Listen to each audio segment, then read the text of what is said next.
चैत के लहर कहर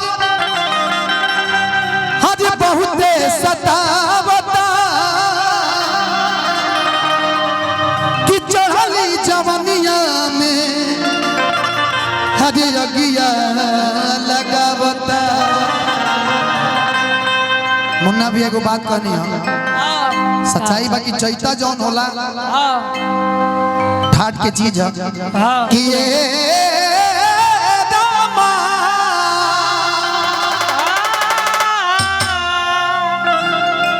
लेकिन ये सब लयदारी है, चैता ना है सब। लोग भले चैता कहता मने कह देते जा अरे पिया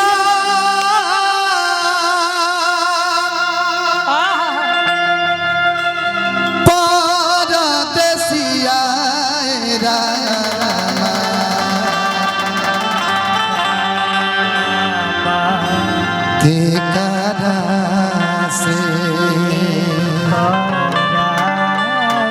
के करा से कहीं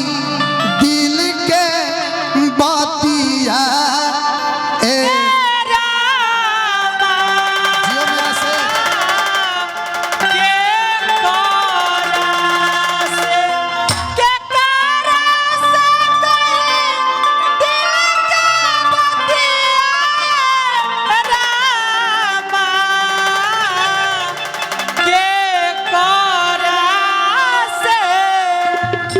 खाली प्रदीप जी का देखो जोरदार आप सब ताली बजा। टेढ़िया तो सबे बोला था लेकिन टेढ़ियों में गोला का अंदाज बा और तिया बड़ा वियोग हुए कहती के राजा दिखाई कर दी सिंह कि घाम लगता है राजा ए राजा अरे घाम लगता कि तू तो आदर्श कि बहरा में करेला चैत में हमारा घाम लागता। कुछ दिन पहले हमारे एल्बम के 10 गाना शूट भइल कि तू तो बहरा में करेला तू तो बहरा में करेला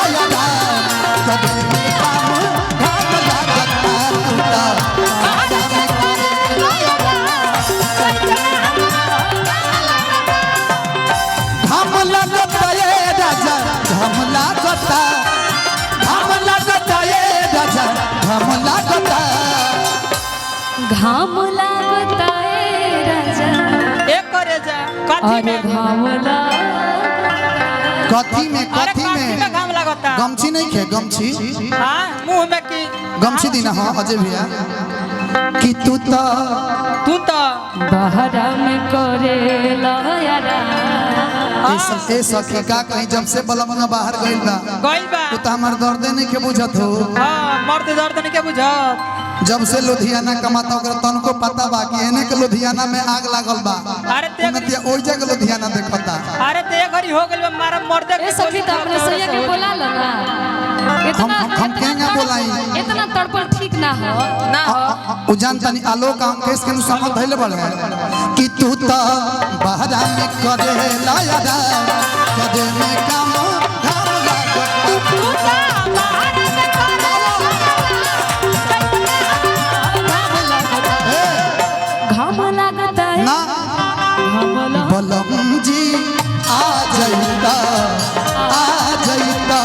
बलम जी आ जाइता अपना लुंगी से बेना तोला जाइता अपना लुंगी से बेना तोला जाइता बलम जी आ जाइता बलम जी आ जाइता तू तो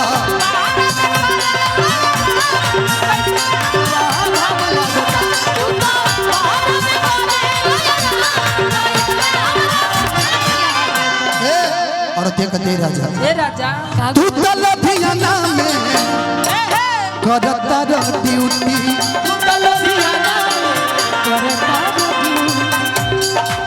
पछुआ के हवा मोर बिगाड़ देता ब्यूटी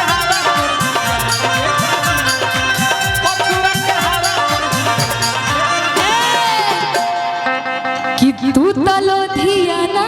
में करता लहै तनी पोछला तू चलो धियाना में करता ड्यूटी पछुआ के हवा मोर बिगाड़ देता ब्यूटी पछुआ के हवा मोर बिगाड़ देता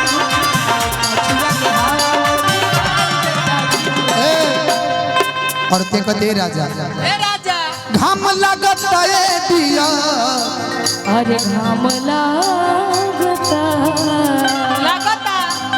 घाम लगता है दिया घाम लगता है दिया घाम लगता कि घरवा आ रही तो तब पका के देता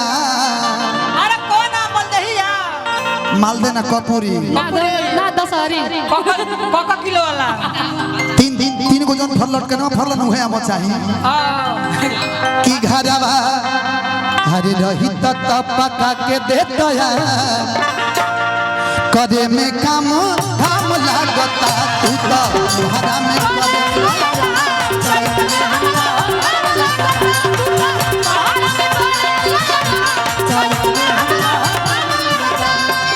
जाते हो परदेस पिया ना जाते हो परदेस जाते ही खत दिखरा जाते हो परदेस जाते ही खत दिखरा देखो तुम भी मेरा खत देखो तुम भी मेरा खत पाते ही खत लिखना जाते हो परदेस पिया जाते ही खत लिखना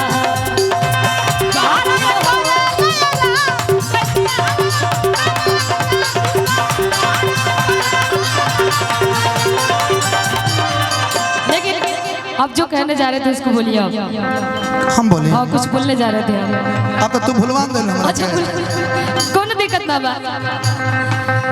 तू तो बहारा में करे लोरा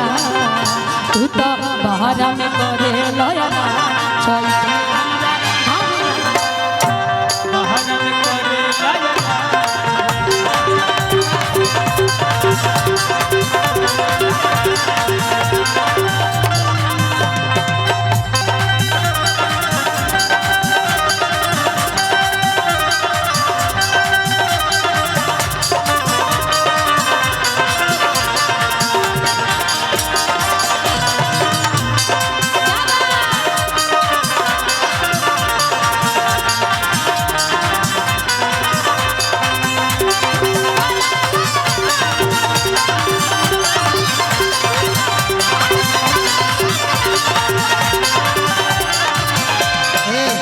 और तिया कहती है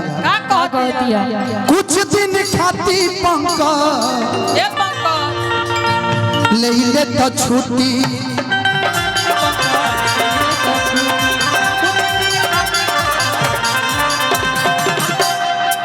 कुछ दिन खाती पंका ले ले तो छुट्टी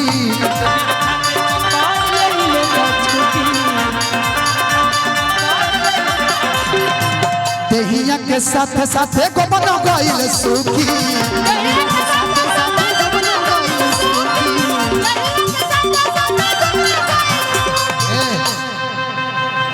कि धनंजवा करे नहीं कवनो घर के काम आओ तो चैत में बाड़ा